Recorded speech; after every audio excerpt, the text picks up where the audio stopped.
Assalamualaikum, selamat tinggal hari. Wang Xiong lah liao. Okey. Kita tinggal nak pasang spring. Spring kita nak kena buat dia punya tapak kiri kanan lah. Tapak kiri kanan untuk spring ni. Kedudukan spring di sini nanti. Nanti spring ni dia terletak je tau. Kita nak buat tapak di dalam ni, tapak di sini kiri kanan, letak. Ni hammer dia kalau ikut pound 26.46 pound.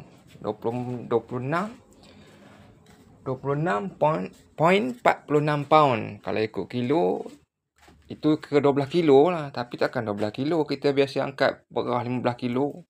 Rasa ringan, ini lagi berat rasanya. Tak tahulah, kita tak dapat ukuran yang tepat lagi. Tapi nanti kita akan pasang spring ni. Ni spring. Sekarang tak ada spring, memang dia turun. Kalau dia ada spring nanti, dia akan, ini akan bergar ke. Dia terletak sini, dia akan naikkan tinggi ni. Dia akan tinggi ni. Okay. Untuk dia punya sarung ni akan duduk di sini. Sarung ni nanti kita akan belah lah. Belah, kita buang dalam setengah cm lah, setengah cm.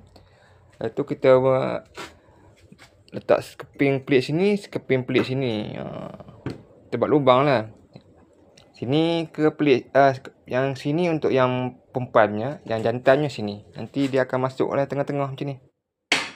Sini. Kita ikat skru je lah. Nanti kita dah ni, dia akan kecil sikit, dia akan ngam-ngam dengan hammer ni. Okey. Macam itulah keadaannya. Hampir nak siap. Kita nak kampung, kita tunggu yang rak punya barang, rak punya van datang ambil barang dia. Besok kita nak pasang rak dulu. Kita settlekan rak baju dulu. Baru kita settlekan ni. Ini pun tak wedding lagi, tak wedding kuat lagi kan.